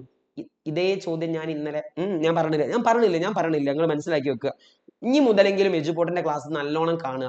അന്നന്ന് ഇരിക്കണ കാര്യം അന്നന്ന് തന്നെ പഠിക്കുക. നല്ല ഉഷാറായിട്ട് പഠിക്കുകയാണെങ്കിൽ പബ്ലിക് എക്സാമും അത് കഴിഞ്ഞിട്ട് 10ാം ക്ലാസ്സും +1 +2 ഒക്കെ ഞാൻ ഉഷാറാക്കി തരാം. No more comments. ഞാൻ ഇതൊന്നും പറഞ്ഞില്ല, ഞാൻ ഇന്നലെ പറഞ്ഞു. ഓക്കെ, എന്നാലും പറഞ്ഞു പോവാണ്, സന്തോഷം കൊണ്ട് പറഞ്ഞു പോവാണ്. ആടാ ഒരാള് ക്രിക്കറ്റ് കളിക്കുന്ന ഒരാള് കൈ ബാക്കോട്ട് വലിക്കാൻ കാരണം എന്താടാ? ക്രിക്കറ്റ് കളിക്കുന്ന ബോൾ ക്യാച്ച് ചെയ്യുന്ന ആൾക്കാര്, force is inversely proportional to time. ബലവും സമയവും വിപരീത അനുപാതത്തിലാണ്. ആവേഗ ആക്ക തത്വം ഓർമ്മ ഉണ്ടോന്ന് പറഞ്ഞാൽ ഇമ്പൾസ് മൊമെന്റം തിയറി. അടുത്തെന്താ, ഇതിന് വേറൊരു എക്സാമ്പിൾ പറയാൻ. എത്ര എക്സാമ്പിൾ ഞാൻ അങ്ങോട്ട് പറഞ്ഞു ഇനി കഴിഞ്ഞ ക്ലാസ്സിൽ ഓർമ്മ ഉണ്ടോ? കരാട്ടെ കളിക്കുന്ന ആൾക്കാർ സ്പീഡിലായിരിക്കും അത് ബ്രേക്ക് ചെയ്യുക, ക്വിക്ക് ആക്ഷൻ ആയിരിക്കും ഉണ്ടാകുക. പിന്നെ അങ്ങോട്ട് ഞാൻ വേണമെങ്കിൽ പറഞ്ഞ എന്ത്, ഈ ഗ്ലാസിന്റെ സാധനങ്ങളൊക്കെ പൊട്ടാതിരിക്കാൻ അതിന്റെ ഇടയിൽ നമ്മൾ എന്ത് വെക്കും? ഒന്നെങ്കിൽ വൈക്കോല് വെക്കും, ഹേ വെക്കും, അല്ലെങ്കിൽ സ്പോഞ്ച് വെക്കും. അതൊക്കെ ആലോചിച്ച് വെക്കുക. 13ാമത്തെ ചോദ്യം വളരെ എളുപ്പം. നമുക്ക് 14ാമത്തെ ക്വസ്റ്റ്യനിലേക്ക് കടക്കാം. എന്താ 14ാമത്തെ ചോദ്യം? അയ്യോ സിമ്പിൾ ക്വസ്റ്റ്യൻ. ചോദ്യം എന്താ, തേനുണ്ട്, വെള്ളമുണ്ട്, മണ്ണെണ്ണ ഉണ്ട്, ഇത് മൂന്നും ഒഴുക്കി വിട്ടാണ്. അങ്ങനെയാണെങ്കിൽ ആരാണ് ഏറ്റവും കുറഞ്ഞ സ്പീഡിൽ എത്തുക? എടാ ഏറ്റവും കുറഞ്ഞ സ്പീഡിൽ എത്തുക എന്ന് പറഞ്ഞാൽ വിസ്കോസിറ്റി കൂടിയ ആളായിരിക്കും. ഇതിൽ ആർക്കാ വിസ്കോസിറ്റി കൂടുതൽ? തേന്. അപ്പൊ തേനാണ്, ഹണിയാണ് മെല്ലെ എത്തുക. രണ്ടാമത്തെ എന്താ, നെയിം ദ ലിക്വിഡ് പ്രോപ്പർട്ടി. ഇത് ഏത് സ്വഭാവമാണെന്ന്? വിസ്കോസിറ്റി. അപ്പൊ വിസ്കോസിറ്റി എന്ന് എഴുതുക, അതെന്താന്ന് അങ്ങോട്ട് തള്ളി കൊടുക്കുക. ഓക്കെ അല്ലേ? തള്ളലൊന്നും ഞാൻ ഇപ്പൊ ഇവിടെ പറയണില്ല. 15ാമത്തെ ചോദ്യം. എന്താ 15ാമത്തെ ക്വസ്റ്റ്യൻ? അയ്യോ ഇതാണ് ചില ആൾക്കാർ പേടിപ്പിക്കുക. സിമ്പിൾ ക്വസ്റ്റ്യൻ ആണ്, ഇങ്ങോട്ട് നോക്കിക്കോ. the following figure shows the motion of two bodies along a straight line. രണ്ട് ആൾക്കാരുണ്ടായി, നിങ്ങൾ നോക്ക്. ഒരാളുണ്ട്, ഇതാ വേറൊരാളുണ്ട്. ഇയാളുടെ മാസ് 6 കിലോഗ്രാം ആണ്, ഇയാളുടെ മാസ് 4 കിലോഗ്രാം ആണ്. ഇയാൾ പോകുന്നത് 8 മീറ്റർ പെർ സെക്കൻഡിലാണ്, ഇയാൾ പോകുന്നത് 4 മീറ്റർ പെർ സെക്കൻഡിലാണ്. അപ്പൊ നിങ്ങൾക്ക് അറിയാലോ ഇയാൾക്ക് ആദ്യം ഒരു മൊമെന്റ് ഉണ്ടാവും. ഓക്കെ, എന്നിട്ട് അയാൾ ഇടിച്ചതിന് ശേഷം എന്താ, അയാൾ വേറെ സ്പീഡിൽ പോയി. എന്നിട്ട് ക്വസ്റ്റ്യൻ നമ്പർ എന്താടാ, total momentum of the body before collision. ഇടിക്കുന്നതിന് മുമ്പ് അയാളുടെ മൊമെന്റം എത്രയാണ്? എടാ നിങ്ങൾ പറയും മൊമെന്റം കാണാനുള്ള ഇക്വേഷൻ എന്താ? മാസ് ഇൻറ്റു വെലോസിറ്റി അല്ലെ? അപ്പൊ ഇയാൾക്കൊരു മൊമെന്റ് ഉണ്ടാവും, ഇയാൾക്കും ഒരു മൊമെന്റ് ഉണ്ടാവും. ഇത് രണ്ടും കൂടി കൂട്ടിയാ ഇടിക്കുന്നതിന് മുമ്പുള്ള മൊമെന്റ് ആയില്ലേ? അപ്പൊ നിങ്ങൾ പറയും ഇയാളുടെ മൊമെന്റ് മാസ് എത്ര? 6. ഇയാളുടെ വെലോസിറ്റി എത്ര? 8 പ്ലസ് ഇയാളുടെ മാസ് എത്ര? 4. ഇയാളുടെ വെലോസിറ്റി എത്ര? 4. എടാ 6 × 8 എത്ര? 5 8 40, 6 8 48 പ്ലസ് 48 × 4 എത്ര? 48 × 4 എത്ര? വേഗം പറഞ്ഞു നോക്ക്. 4 × 4 എത്ര? 16. 48ഉം 16ഉം കൂടി കൂട്ടിയാൽ എത്രയുടെ ഉത്തരം കിട്ടുക? 64. 64 ഉത്തരം കിട്ടും. അപ്പൊ നമുക്ക് ഉത്തരം കിട്ടി, ഇടിക്കുന്നതിന് മുമ്പ് അവരുടെ മൊമെന്റം 64 ആയിരുന്നു എന്ന് മാത്രം പറഞ്ഞാൽ പോരാ. അതിന്റെ യൂണിറ്റ് എന്താ? Kilogram metre per second. Kilogram metre per second. Simple ആടാ. ഇടിക്കുന്നതിന് മുമ്പുള്ള മൊമെന്റവും ഇടിച്ചതിന് ശേഷമുള്ള മൊമെന്റവും ഈക്വൽ ആവുന്നല്ലേ? അപ്പൊ രണ്ടാമത്തെ ദിവസം നോക്ക്, how much is the total momentum after collision. ഇടിച്ചതിന് ശേഷമുള്ള മൊമെന്റ് എത്രയാണ്? എടാ എന്താ law of conservation of momentum? ആക്ക സംരക്ഷണ നിയമം. ഇടിക്കുന്നതിന് മുമ്പുള്ള മൊമെന്റം നോക്കിയോളി, ഈ മൊമെന്റം ഈസ് ഈക്വൽ ടു ഈ മൊമെന്റം എന്നല്ലേ? അതല്ലേ law of conservation of momentum. അപ്പൊ ഇവിടെ 64 ആണെങ്കിൽ ഇവിടെ എത്ര ആയിരിക്കും? 64. അപ്പൊ ബി ക്വസ്റ്റ്യൻ ആൻസർ എന്താ? അതും 64. സി ക്വസ്റ്റ്യൻ എന്താ? ഇതിലേക്ക് എത്താൻ നിങ്ങളെ സഹായിച്ച നിയമം ഏത്? Law of conservation of momentum, ആക്ക സംരക്ഷണ നിയമം. ആക്ക സംരക്ഷണ നിയമം. അപ്പൊ നമ്മൾ 14ാമത്തെ ക്വസ്റ്റ്യൻ അല്ല 15ാമത്തെ ക്വസ്റ്റ്യനും കഴിഞ്ഞ്. ഇനി 16ാമത്തെ ചോദ്യം. കഴിയൂലേ അത്? പെട്ടെന്ന് കഴിയും. ഇപ്പൊ നോക്കട്ടോ, 16ാമത്തെ ക്വസ്റ്റ്യൻ. ആഹാ, നല്ല ചോദ്യം. ചന്ദ്രയാൻ എന്ന് പറഞ്ഞ ചങ്ങായി ഉണ്ട് അല്ലെ, നമ്മളെ മറ്റേ ചന്ദ്രയാൻക്ക് വിട്ട സാധനം, ചന്ദ്രൻ വിട്ട സാധനം. ചന്ദ്രയാന്റെ മാസ് 1752 കിലോഗ്രാം ആണ്. ക്വസ്റ്റ്യൻ നമ്പർ എ, ഭൂമിയിലുള്ള ചന്ദ്രയാന്റെ ഭാരം എത്ര? ക്വസ്റ്റ്യൻ നമ്പർ ബി എന്താ? ചന്ദ്രനിൽ എത്തിക്കഴിഞ്ഞാൽ ചന്ദ്രയാന്റെ ഭാരം എത്രയാണ്? എടാ, ഭൂമിയിലുള്ള ഭാരം എങ്ങനെ കാണുക? അത് എഴുതാൻ ഇവിടെ സ്ഥലം ഇല്ലാത്തതുകൊണ്ട് ഞാൻ വൃത്തിക്കുള്ള ഒരു പേപ്പർ എടുക്കുന്നുണ്ട്. എന്നോടൊന്നും തോന്നരുത് സുഹൃത്തുക്കളെ, ഇങ്ങോട്ട് നോക്ക്. നല്ല വൃത്തിയുള്ള ഒരു പേപ്പർ എടുക്കുന്നുണ്ട്. സഹോദരന്മാരെ ഇങ്ങോട്ട് നോക്കുക. എടാ, ആദ്യം നമുക്ക് ഭൂമിയിലുള്ളത് കാണാം. ഭൂമി എർത്ത്. എടാ, ഭൂമിയിലുള്ള ഭാരം കാണാനുള്ള ഇക്വേഷൻ എന്താ? ഭാരം കാണാനുള്ള ഇക്വേഷൻ എന്താ? m × g. ക്വസ്റ്റ്യൻ പേപ്പറിൽ ഉണ്ട് ചന്ദ്രയാന്റെ ഭാരം എത്രയാടാ? 1752. ഭൂമിയിലെ ജിന്റെ വാല്യൂ ക്വസ്റ്റ്യൻ പേപ്പറിൽ ഉണ്ട് 10 എടുത്തോന്ന്. ഒരു സംഖ്യനെ 10 കൊണ്ട് ഗുണിക്കുമ്പോൾ എന്ത് ചെയ്താൽ മതി? ആ സംഖ്യന്റെ തൊട്ടപ്പുറത്ത് ഒരു 0 എടുത്താൽ പോരെ. സോ 1752 ന്യൂട്ടൺ ഭൂമിയിലുള്ള വെയിറ്റ് കിട്ടി. ഇനി ക്വസ്റ്റ്യൻ നമ്പർ ബി എന്താ?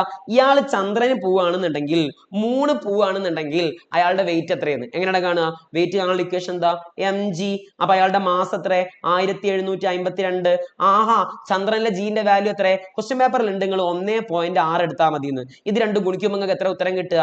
2803.2 ഇങ്ങനെ എന്തോന്ന് ഉത്തരം കിട്ടും. അങ്ങനെ തന്നെ ഇതാണ് ഉത്തരം കിട്ടുക. ഇത് ഗുണിച്ചു നോക്കിയാൽ മതി. അപ്പൊ നമ്മൾ ഭൂമിയിലെ ഭാരം കണ്ട്, ഇവിടത്തെയും ഭാരം കണ്ട്. ഓർക്കണേ, സിമ്പിൾ പരിപാടിയാ. ഇതിനൊരു വേണ്ട, ഞാൻ ഒന്നും പറഞ്ഞില്ല, ഞാൻ ചെയ്ത കാര്യമാണെന്നൊന്നും ഞാൻ പറഞ്ഞില്ല, പക്ഷെ പറഞ്ഞു പോയി. ഇങ്ങോട്ട് നോക്കുക. അപ്പൊ ആ ചോദ്യം കഴിഞ്ഞു. ഇനി 17ാമത്തെ ക്വസ്റ്റ്യൻ നോക്കുക. എന്താ 17ാമത്തെ ക്വസ്റ്റ്യൻ? അയ്യോ, കുറച്ച് എക്സാമ്പിൾ തന്നിട്ടുണ്ട്. എന്നിട്ട് നിങ്ങളോട് ചോദിക്കുകയാണ്, ഇതില് which of the above possess both potential energy and kinetic energy? ഇതിൽ ഏതിനാണ് പൊട്ടൻഷ്യൽ എനർജിയും കൈനറ്റിക് എനർജിയും രണ്ടും ഉള്ളതെന്ന് ഒന്ന് ആലോചിച്ച് നോക്കടാ. സ്ട്രെച്ച്ഡ് ബോ എന്ന് പറഞ്ഞാൽ എന്താ? വലിച്ചു നിർത്തിയ അല്ലെങ്കിൽ കുലച്ചു വെച്ച വില്ല്, അതിന് potential energy due to strain മൂലമുള്ള സ്ഥിതികോർജം. എയറോപ്ലെയിൻ ഫ്ലൈയിങ്, ഒരു വിമാനം പറക്കുമ്പോൾ അതിന് എന്തൊക്കെ എനർജി ഉണ്ട്? അത് പറന്നുകൊണ്ടിരിക്കുക. Kinetic energy, ഗതികോർജമുണ്ട്. ഹൈറ്റിലാണ്, അപ്പൊ അതിന് പൊട്ടൻഷ്യൽ എനർജി ഉണ്ട്. അപ്പൊ ഒന്നാമത്തെ ചോദ്യം ഉത്തരം എന്താടാ? ഇത് എയറോപ്ലെയിൻ, പറക്കുന്ന വിമാനത്തിന്, പറക്കുന്ന പക്ഷിക്ക് ഇതിനൊക്കെ എന്തുണ്ട്? കൈനറ്റിക് എനർജിയും പൊട്ടൻഷ്യൽ എനർജിയും ഉണ്ട്. രണ്ടാമത്തെ ക്വസ്റ്റ്യൻ എന്താ? അങ്ങനെയാണെങ്കിൽ ബാക്കിയുള്ള രണ്ടാൾക്കാരിൽ ഏത് എനർജിയാ ഉള്ളതെന്ന്. എടാ, സ്ട്രെച്ച്ഡ് പോലെ ഏത് എനർജിയാ ഉള്ളത്? Potential energy. വൗണ്ട് സ്പ്രിങ്, അതിലും എന്ത് എനർജിയാ ഉള്ളത്? Potential energy. അത് രണ്ടും എന്താടാ? Potential energy due to strain മൂലമുള്ള സ്ഥിതികോർജം. അപ്പൊ അത് നമ്മൾ പഠിച്ച് 18ാമത്തെ ചോദ്യം. സിമ്പിൾ ക്വസ്റ്റ്യൻ ആണ്. A boy of mass 40 kilogram is riding a circular path on a bicycle of mass 10 kilogram. 40 kilogram മാസുള്ള ഒരു കുട്ടി 10 kilogram മാസുള്ള ഒരു സൈക്കിൾ ഇങ്ങനെ ഓടിച്ചുകൊണ്ടിരിക്കുന്നുണ്ട്. എങ്ങനെ? സർക്കുലാർ പാത്തിൽ. സർക്കുലാർ മോഷൻ, വറത്തുള്ള ചലനം. നമ്മൾ ഒന്നുമില്ല, സർക്കുലാർ മോഷൻ. വീഡിയോ കണ്ട ആൾക്കാർ സെറ്റ്, ഫുൾ മാർക്ക്. ഓക്കെ അല്ലേ? ഇവിടെ നോക്കുക. The radius of circular path, അതിന്റെ റേഡിയസ് തന്നിട്ടുണ്ട്. ക്വസ്റ്റ്യൻ നമ്പർ എ, അങ്ങനെയാണെങ്കിൽ അതിന്റെ സെൻട്രിപെറ്റൽ ഫോഴ്സ് എത്രയാണ്? നമുക്ക് ചെയ്യാൻ സ്ഥലമൊന്നുമില്ലേ? ഇതാ നോക്കണേ, സെൻട്രിപെറ്റൽ ഫോഴ്സ് എത്രയാണ്? ആദ്യം നമ്മൾ എന്താണ് ചെയ്യേണ്ടി? തന്ന കാര്യങ്ങൾ എഴുതിയെടുക്കണം അല്ലേ? കൊള്ളാൻ സ്ഥലമില്ല അവിടെ, നോക്കണേ. തന്ന കാര്യങ്ങൾ എഴുതിയെടുക്കുക. ഓക്കെ, അപ്പൊ നമ്മൾ ആദ്യം എന്താ ചെയ്യേണ്ടി? ക്വസ്റ്റ്യൻ പേപ്പറിൽ മാസ് ഉണ്ടോ നോക്കുക. ക്വസ്റ്റ്യൻ പേപ്പറിൽ മാസ് ഉണ്ടല്ലോ. അയ്യോ, കുട്ടിയുടെ മാസ് 40 കിലോഗ്രാം ആണ്, സൈക്കിളിന്റെ മാസ് 10 കിലോഗ്രാം ആണ്. അപ്പൊ മാസ് എന്ന് പറഞ്ഞാൽ 50 കിലോഗ്രാം ആണ്. ഇനി ക്വസ്റ്റ്യൻ പേപ്പറിൽ ഉണ്ട് അതിന്റെ റേഡിയസ് ആരെന്ന് പറഞ്ഞാൽ 30 ആണെന്ന്. അപ്പൊ 30 മീറ്റർ. ഇത് കാണുന്നില്ലെങ്കിൽ ഇങ്ങോട്ട് നോക്കണേ, കുറച്ചുകൂടി വ്യക്തമായിട്ട് ഞാൻ ഈ തരാം. ഇവിടെ നോക്കടാ, റേഡിയസ് 30 മീറ്റർ ആണ്. ഇനി ക്വസ്റ്റ്യൻ പേപ്പറിൽ വേറെ എന്തെങ്കിലും തന്നോ?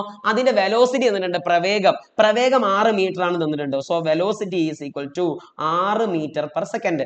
എടാ, സെൻട്രിപെറ്റൽ ഫോഴ്സ് ആണെങ്കിൽ, അഭികേന്ദ്ര ബലമാണെങ്കിൽ അത് കാണാനുള്ള ഇക്വേഷൻ എന്താ? F is equal to mv²/r. Copy അടിച്ച് ചെയ്ത്. മാസ് എന്ന് പറഞ്ഞാൽ എത്ര? 50. v² എന്ന് പറഞ്ഞാൽ എത്ര? വെലോസിറ്റി 6 അല്ലേ, അപ്പൊ അതിന്റെ സ്ക്വയർ എത്ര? 6 36 സുഹൃത്തുക്കളെ, റേഡിയസ് എന്ന് പറഞ്ഞാൽ എത്ര? 30. ഈ 0 വെട്ടുക. സുഹൃത്തുക്കളെ, ഇങ്ങോട്ട് നോക്ക്. 5 × 36 എത്ര? 3 ഉണ്ട്, 12. അപ്പൊ ആൻസർ എത്ര കിട്ടും? 60 ന്യൂട്ടൺ. ആൻസർ എത്ര? 60 ന്യൂട്ടൺ. എന്ത് എളുപ്പമുള്ള പരിപാടിയാ. അപ്പൊ നമ്മൾ അതും കഴിഞ്ഞു. സെറ്റ് അല്ലേ? വളരെ എളുപ്പമല്ലേ എന്നൊക്കെ നിങ്ങൾ ഇപ്പം പറയും. എക്സാമിന്റെ അപ്പം നിങ്ങൾക്ക് ഓർമ്മ ഒന്നണോ ഓർമ്മ ഇല്ലേ നിങ്ങൾ ആലോചിക്കുക. അപ്പൊ അത് ഞാൻ പറഞ്ഞേ. ഇനി 18 ബി ക്വസ്റ്റ്യൻ എന്താ? Suggest any 2 means to reduce centripetal force. അഭികേന്ദ്ര ബലം കുറയ്ക്കാനുള്ള മാർഗങ്ങൾ എന്താണ്? എടാ, ഇങ്ങോട്ട് നോക്ക്. അഭികേന്ദ്ര ബലം കാണാനുള്ള ഇക്വേഷൻ എന്താ? mv²/r. അപ്പൊ ഇവനെ നമുക്ക് കുറയ്ക്കണ്ടേ? ഒന്ന് ആലോചിച്ച് നോക്ക്. ഇവനെ കുറയ്ക്കണമെന്നുണ്ടെങ്കിൽ നമുക്ക് എന്താ ചെയ്യേണ്ടി? ഞാൻ ഗ്രാവിറ്റേഷനിൽ പറഞ്ഞ ഓർമ്മ ഉണ്ടോ? ഇവനെ കുറയ്ക്കണമെന്നുണ്ടെങ്കിൽ ഇവൻ എന്ത് ചെയ്യണം? കൂട്ടണം. അപ്പൊ ഒന്നാമത്തെ മാർഗം എന്താ? റേഡിയസ് അഥവാ ആരം കൂട്ടുക. ഇവർ രണ്ടാളും ശത്രുക്കളാണ്, ഇൻവേഴ്സ്ലി പ്രൊപ്പോർഷണൽ ആണ്. അപ്പൊ ഇവനെ കുറയ്ക്കാൻ എന്ത് കൂട്ടിയാൽ മതി? ആരം കൂട്ടിയാൽ മതി. അതാണ് ഒന്നാമത്തെ മാർഗം. ഇനി രണ്ടാമത്തെ മാർഗം എന്താ? ഈ ടീംസ്, ഈ നേരെയുള്ള ആൾക്കാർ ടീമാ. അപ്പം ഫോഴ്സ് കുറയ്ക്കണമെങ്കിൽ വെലോസിറ്റി എന്ത് ചെയ്താൽ മതി? കുറച്ചാൽ മതി, പ്രവേഗം കുറച്ചാൽ മതി. അപ്പൊ ഒന്നാമത്തെ മാർഗം എന്താ? റേഡിയസ് ആരം കൂട്ടുക. രണ്ടാമത്തെ മാർഗം എന്താടാ? പ്രവേഗം കുറയ്ക്കുക. ഓക്കെ അല്ലേ? അപ്പൊ അതും കഴിഞ്ഞ് ഈ 19ാമത്തെ ചോദ്യം, 19ാമത്തെ ദിവസം എന്താ? ചിത്രം നോക്കുക. ആഹാ, ഈ ചിത്രം ഞാൻ ഇതേപോലെ വേണ്ട, ഒന്നും പറഞ്ഞില്ല. ഇതിൽ നോക്കണ്ട, പി എന്ന് പറഞ്ഞ ഒരാളുണ്ട്, ക്യൂ എന്ന് പറഞ്ഞ ഒരാളുണ്ട്. ഇതിൽ ആരാണ് മാസ് അളക്കാൻ വേണ്ടി നമ്മൾ ഉപയോഗിക്കുകയാണ്? മാസ് അളക്കാൻ വേണ്ടി നമ്മൾ ആരാ ഉപയോഗിക്കുക? സാധാരണ ത്രാസ് അഥവാ പി, കോമൺ ബാലൻസ്. രണ്ടാമത്തെ ദിവസം എന്താ? ഇതില് 5 കിലോഗ്രാം മാസ് ഉള്ള ഒരാളെ നോക്കിയോട്ടോ, 5 കിലോഗ്രാം മാസ് ഉള്ള ഒരു വസ്തുവിനെ, പേന കിട്ടുന്നില്ലേ, 5 കിലോഗ്രാം മാസ് ഉള്ള ഒരു ഒബ്ജക്റ്റിനെ ഞാൻ ഈ ക്യൂ എന്നുള്ള ഉപകരണത്തിൽ വെച്ച്, ഓക്കെ അല്ലേ? ഈ ക്യൂ എന്നുള്ള ആളാരാ? Spring balance. സ്പ്രിംഗ് ബാലൻസ് എന്താ അളക്കുക? വെയിറ്റ്, ഭാരം. എന്നിട്ട് ഞാൻ എവിടെ വരെ വെച്ച്? ഞാൻ അത് ഭൂമിയുടെ ധ്രുവ പ്രദേശങ്ങളിൽ കൊണ്ടുപോയി. ധ്രുവ പ്രദേശങ്ങളിൽ കൊണ്ടുപോയാൽ ഇതിന്റെ വെയിറ്റ് കൂടിയിട്ടുണ്ട്. എന്തുകൊണ്ടാണെന്ന്?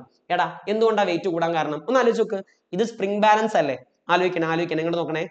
ശരിയല്ലോ, ഇവനൊന്ന് മാറ്റി വെക്ക്. സുഹൃത്തുക്കളെ, ഇവൻ ആരോഗ്യ കയറി വന്നിട്ടുണ്ട്. എന്തായാലും പോട്ടെ, ഇങ്ങോട്ട് നോക്കുക. ഇത് സ്പ്രിംഗ് ബാലൻസ് ആണ്. എടാ, ഈ സ്പ്രിംഗ് ബാലൻസിന്റെ പ്രത്യേകത എന്താ? അത് ഭാരമാണ് അളക്കുക, അല്ലേ? നമ്മൾ ഇതിനെ എങ്ങോട്ടാ കൊണ്ടുപോയത്? ഭൂമിന്റെ പോൾസിൽ. പോൾസിന്റെ പ്രത്യേകത എന്താ? ഭൂമിന്റെ പോൾസിൽ, ധ്രുവ പ്രദേശങ്ങളിൽ റേഡിയസ് അഥവാ ആരം കുറവാണ്. റേഡിയസ് കുറവായതുകൊണ്ട് എന്ത് കൂടും? ജീന്റെ വാല്യൂ കൂടും. ജീന്റെ വാല്യൂ കൂടിയ ഭാരം കാണാനുള്ള ഇക്വേഷൻ mg എന്നല്ലേ? ജീന്റെ വാല്യൂ കൂടുന്നതുകൊണ്ട് അവിടെ എന്ത് കൂടും? ഭാരം കൂടും. ആകെ എന്ത് എഴുതിയാൽ മതി? പോൾസ് ആണെങ്കിൽ, ധ്രുവ പ്രദേശത്താണെങ്കിൽ ഭാരം കൂടും, വെയിറ്റ് കൂടും. കാരണം അവിടെ റേഡിയസ് എന്തായിരിക്കും? കുറവായിരിക്കും. ഈ ഡയലോഗ് ഉണ്ടെങ്കിൽ ഫുൾ മാർക്ക് സെറ്റാ. അപ്പൊ നമ്മൾ ബി ക്വസ്റ്റ്യനും കഴിഞ്ഞ്, 19ാമത്തെ ചോദ്യം കഴിഞ്ഞ്. ഇനി 20ാമത്തെ ക്വസ്റ്റ്യൻ ഉണ്ടോന്ന്? 20ാമത്തെ ക്വസ്റ്റ്യൻ ഒന്നും ഇല്ലേ? 20ാമത്തെ ക്വസ്റ്റ്യൻ കഴിയാനായേ. 20ാമത്തെ ചോദ്യം എന്താ? 20ാമത്തെ ക്വസ്റ്റ്യൻ സിമ്പിൾ ക്വസ്റ്റ്യൻ ആണല്ലോ. അയ്യോ, ഒരാൾ ഫ്രീ ഫോൾ ആണെന്നുണ്ടെങ്കിൽ, നിർബാധ പതനമാണെന്നുണ്ടെങ്കിൽ അയാൾക്ക് വെയിറ്റ് ഉണ്ടാവുമോ? ഇല്ല, വെയിറ്റ് ഉണ്ടാവൂല. എന്തുകൊണ്ടാടാ? ഒന്നും പറഞ്ഞില്ല, ആ വീഡിയോയിൽ ഉണ്ടായിരുന്നു. നിർബാധ പതനാണെങ്കിൽ വെയിറ്റ് ഉണ്ടാവില്ല. കാരണം അദ്ദേഹത്തിന്റെ വെയിറ്റ് മൊത്തം എന്തിനു വേണ്ടി ഉപയോഗിക്കുന്നുണ്ട്? ആക്സലറേഷൻ അല്ലെങ്കിൽ ത്വരണത്തിന് വേണ്ടി ഉപയോഗിക്കുന്നുണ്ട്. ഓക്കെ, അടുത്ത എന്താ? Derive the equation for acceleration of the body in terms of mass of the earth, radius of the earth and gravitational constant. പേടിക്കരുത്. ഈ ക്വസ്റ്റ്യൻ എന്താ ഇങ്ങോട്ട് പറഞ്ഞത്? സുഹൃത്തുക്കളെ, ഒരാൾ താഴോട്ട് വീഴുകയാണെന്നുണ്ടെങ്കിൽ അയാളുടെ ആക്സലറേഷൻ ഒരു ഡെറിവേഷൻ ഉണ്ടാക്കുക. ഒന്ന് ആലോചിച്ച് നോക്കുക. ഞാൻ നിങ്ങൾക്ക് ആ ഇക്വേഷൻ എന്നുള്ള വീഡിയോയിൽ പറഞ്ഞതാണ്. ആക്സലറേഷൻ ആണ് ഇക്വേഷൻ എന്താടാ? ന്യൂട്ടന്റെ സെക്കൻഡ് ലോ എന്താ? F = ma. ഇങ്ങനെ ഒരു ഇക്വേഷൻ നിങ്ങൾക്ക് ഓർമ്മ ഉണ്ടോ? ഞാൻ ആ വീഡിയോയിൽ പറഞ്ഞിരുന്നു, ഓർമ്മ ഉണ്ടോ? അപ്പൊ ആക്സലറേഷൻ കാണാനുള്ള ഇക്വേഷൻ എന്താ? F/m അല്ലെ? ഇവിടെ ആക്സലറേഷൻ നോക്കട്ടെ. A = F/m. അപ്പൊ നിങ്ങൾക്ക് അറിയാം F എന്ന് പറഞ്ഞാൽ എന്താ? ഞാൻ ഇവിടെ എഴുതാൻ പോകണ്ടേ. A = F/m.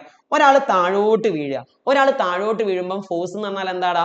ഗ്രാവിറ്റേഷണൽ ഫോഴ്സ് അല്ലേ? ഫോഴ്സ് ഓഫ് ഗ്രാവിറ്റി അല്ലേ? ഭൂഗുരുത്വാകർഷണ ബലം അല്ലേ? ഭൂഗുരുത്വാകർഷണ ബലം കാണാനുള്ള ഇക്വേഷൻ, ആ ഇക്വേഷൻ എന്നുള്ള വീഡിയോ ഒന്ന് എടുത്തു നോക്ക്. G വലിയ M ചെറിയ m by r² by mass of the body, വസ്തുവിന്റെ മാസ്. വല്ല പ്രശ്നമുണ്ടോ? ഒന്നും കൂടി നോക്ക്. തളരരുത്. നോക്ക്. ആക്സലറേഷൻ കാണാനുള്ള ഇക്വേഷൻ F/m എന്നാണ്. അപ്പൊ F എന്ന് പറഞ്ഞാൽ രണ്ടാൾക്കാർ തമ്മിലുള്ളത്, ഭൂമിയും അയാളും തമ്മിലുള്ള ഫോഴ്സ് എന്താ? Gmm/r² ആണ്. ഭൂമിന്റെ മാസം, വസ്തുവിന്റെ മാസം എന്താ? m ആണ്. അപ്പൊ നമ്മൾ എന്താ ചെയ്യാ? ഈ m ഉം വെട്ടിപ്പോവും. അപ്പൊ നമുക്ക് എന്താ ഇക്വേഷൻ കിട്ടുക? വലിയ G വലിയ m ബൈ r². ഇതാണ് ആക്സലറേഷൻ കാണാനുള്ള ഇക്വേഷൻ. വല്ല പ്രശ്നമുണ്ടോ? ഈ ആക്സലറേഷൻ നമ്മൾ എന്താണ് പറയാ? Acceleration due to gravity. ഈ ഇക്വേഷൻ ഞാൻ നിങ്ങൾക്ക് അന്ന് ചെയ്തല്ല പഠിപ്പിച്ചു തന്നിരുന്നു, ഇക്വേഷനിൽ ഉണ്ടായിരുന്നു. ഇനി അതല്ല, ഇതും എഴുതിയാൽ തന്നെ ഏറെക്കുറെ പകുതി മാർക്ക് നിങ്ങൾക്ക് എന്തായാലും തരും. ഓക്കെ അല്ലേ? സോ ഇതെല്ലാം സെറ്റ് ആക്കുക. അടുത്ത ചോദ്യം. അപ്പൊ 21ാമത്തെ ദിവസം എന്താടാ? ഒരു കാർ ഉണ്ടായിരുന്നു, ടോയ് കാർ. 200 ഗ്രാം മാസുള്ള ഒരു ടോയ് കാർ. ഈ ടോയ് കാർ നമ്മളെ പണ്ടത്തെ മറ്റെന്താ പറയാ, ചാവി തിരിച്ചു വിടുന്ന ആ ടോയ് കാർ. ആ ചാവി തിരിച്ചു വിടുന്ന ടോയ് കാർ ചാവി തിരിച്ച് ഞാൻ അങ്ങോട്ട് വിട്ട്. അങ്ങനെയാണെങ്കിൽ ആ കാറ് ക്വസ്റ്റ്യൻ പേപ്പറിൽ തരികയാണെങ്കിൽ നോക്കിക്കേ, 200 ഗ്രാം അതിന് മാസ് ഉണ്ടായിരുന്നു. അതിന്റെ സ്പീഡ്, അതിന്റെ വെലോസിറ്റി 0.25 മീറ്റർ/സെക്കൻഡ് ആണ്. Question number A. ഇതിൽ എന്ത് എനർജി ആയിട്ടാണ് മാറിയത്? ഒന്ന് ആലോചിച്ച് നോക്ക്. ഒരു ചാവി നമ്മൾ തിരിച്ച് അതിനുള്ളത്തെ സ്പ്രിങ് നമ്മൾ അമർത്തി വെച്ച സ്പ്രിങ്, അതിനെന്താണ് ഊർജ്ജമുള്ളത്? Potential energy due to strain മൂലമുള്ള സ്ഥിതികോർജ്ജം. അപ്പൊ നമുക്ക് മനസ്സിലായി, സാറേ ഇവിടെ എന്താ നടക്കാൻ പോകുന്നത്? പൊട്ടൻഷ്യൽ എനർജി എന്തോ ആയിട്ട് മാറിയിട്ടുണ്ട്. ഒരാൾ കാറ് ചലിക്കല്ലേ, ഒരു കാറ് ചലിക്കുന്ന സമയത്ത് അതിൽ എന്താ എനർജിയാ ഉള്ളത്? Kinetic energy. So potential energy is converted in to kinetic energy. സ്ഥിതികോർജ്ജം ഗതികോർജ്ജമായിട്ട് മാറുന്നു. അപ്പൊ ഒന്നാമത്തെ ഉത്തരം കിട്ടിയേ. ഓക്കെ, ഇനി രണ്ടാമത്തെ ദിവസം എന്താ? Calculate the kinetic energy attained by the car. കാറിന്റെ കൈനറ്റിക് എനർജി കാണാൻ പറയും. അപ്പൊ നമ്മൾ ആദ്യം എന്ത് ചെയ്യണം? തന്ന കാര്യങ്ങൾ എഴുതണം. ഒന്ന് ആലോചിച്ച് നോക്കടാ. ക്വസ്റ്റ്യൻ പേപ്പറിൽ മാസ് ഉണ്ട് 200 ഗ്രാം എന്ന് നോക്കണേ. മാസ് ഉണ്ട് 200 ഗ്രാം എന്ന്. അതേപോലെ വെലോസിറ്റി ഉണ്ട് 0.25 എന്ന്. ഞാനൊന്ന് എഴുതാൻ പോവാണേ. ഒരു വൃത്തിക്ക് ഒരു പേപ്പറിൽ എഴുതാൻ പോവാണേ. സുഹൃത്തുക്കളെ വൃത്തിക്ക് ഒരു പേപ്പറിൽ എഴുതാൻ പോവാണേ. ഇങ്ങോട്ട് നോക്കുക. വൃത്തിയൊന്നും ഇല്ല, എന്നാലും ഇങ്ങോട്ട് നോക്കുക, അഡ്ജസ്റ്റ് ചെയ്യാം. പാവം ഞാൻ. ഇങ്ങോട്ട് നോക്കണേ. ക്വസ്റ്റ്യൻ പേപ്പറിലുണ്ട് മാസ് എന്ന് പറഞ്ഞാൽ എത്ര? ഇനി മറന്നുപോയി. എത്ര മാസ്? മറച്ചോക്ക്. മാസ് എത്ര? കാണില്ലേ? മാസ് എത്രയാടാ? 200 ഗ്രാം എന്നാണ്. അപ്പൊ mass is equal to 200 gram. ഞാൻ അങ്ങോട്ട് പറഞ്ഞിട്ടുണ്ടായിരുന്നു കിലോഗ്രാമിലാണോ എഴുതേണ്ടത്, കിലോഗ്രാമിലേക്ക് മാറ്റണം. അപ്പൊ എങ്ങനെ കിലോഗ്രാമിലേക്ക് മാറ്റുക? 1000 കൊണ്ട് ഹരിക്കുക. 200/1000. ഈ 0 വിട്ടുക, ഈ 0 വിട്ടുക. 2/10 കിലോഗ്രാം. അവിടെ നോട്ടെ. പിന്നെ ക്വസ്റ്റ്യൻ പേപ്പറിൽ വെലോസിറ്റി ഉണ്ടല്ലോ. എത്ര വെലോസിറ്റി? ക്വസ്റ്റ്യൻ പേപ്പർ നോക്ക്. 0.25 മീറ്റർ പെർ സെക്കൻഡ്. ഇതുവരെ പ്രശ്നമൊന്നുമില്ലല്ലോ. കൈനറ്റിക് എനർജി കാണാനുള്ള ഇക്വേഷൻ എന്താടാ? Kinetic energy is equal to half mv². ഇവിടെ വേറെ എന്തുകൊണ്ടായിട്ടാണ്? ഇവിടെ നോക്കുക. പാവഞ്ഞ് ഹാഫ് mv². അയ്യോ ഒന്ന് മായ്ച്ചാട്ടെ. ഇതാ കൈനറ്റിക് എനർജി കാണാനുള്ള ഇക്വേഷൻ ആണ്. Kinetic energy is equal to half mv² is equal to half into mass. ഇവിടെ എത്രയാണ്? അവിടെ നോക്ക് 2/10 ഇൻറ്റു v². എടാ v എന്ന് പറഞ്ഞാൽ 0.25 അല്ലേ? അപ്പൊ അതിന്റെ സ്ക്വയർ എത്ര ആയിരിക്കും? 25ന്റെ സ്ക്വയർ എത്ര? 625. അപ്പൊ അതിന്റെ സ്ക്വയർ ആണ്. അപ്പൊ 4 സംഖ്യ. അപ്പൊ നോക്കണ് 0.0 v² എന്ന് പറഞ്ഞാൽ എത്ര വരിക? 0.0625. നോക്കുക, ഒരാളുടെ സ്ക്വയർ എന്ന് പറഞ്ഞാൽ എന്താ? അതിന് ഒന്നും കൂടി ഗുണിച്ചാൽ മതി. 0.25ന്റെ സ്ക്വയർ എന്ന് പറഞ്ഞാൽ 0.25 ഇൻറ്റു 0.25 ആണ്. അപ്പൊ നിങ്ങൾക്ക് ഇത്ര കിട്ടും. അപ്പൊ എത്ര ഉത്തരം? 0.0625. ഇനി നോക്കടാ, ഈ രണ്ടും വെട്ടിപ്പോവും. അപ്പൊ അവിടെ ആരാ മാത്രം ഉണ്ടാകുക? 0.0625/10. ഒരു സംഖ്യനെ 10 കൊണ്ട് ഹരിക്കുമ്പോൾ പ്രത്യേകത എന്താ? ഈ പോയിന്റ് ഒന്നും കൂടി ഇങ്ങോട്ട് ചാടും. 0.00625. ഇത്ര ജൂളാണ് അതിന്റെ എന്ത്? Kinetic energy. പേടിക്കരുത്, പ്രോബ്ലം മാത്രമേ ഉള്ളൂ. ഇക്വേഷൻ ഒക്കെ നമ്മൾ പഠിപ്പിച്ചാണ്. ഡിഫറെന്റ് പ്രോബ്ലം നമ്മൾ ചെയ്തതാണ്. അതിന്റെ മറ്റൊരു സങ്കര ഇനം പ്രോബ്ലം. നമ്പർ മാത്രമേ മാറിയിട്ടുള്ളൂ, വേറെ ഒന്നും പ്രശ്നമില്ല. അപ്പൊ നമ്മൾ ഇങ്ങനെയാണ് കൈനറ്റിക് എനർജി കാണാം. ഇനി അടുത്ത ക്വസ്റ്റ്യൻ എന്താ? ക്വസ്റ്റ്യൻ കഴിഞ്ഞില്ലല്ലോ. ഇതിൽ ഒരു ക്വസ്റ്റ്യൻ ഉണ്ടല്ലോ.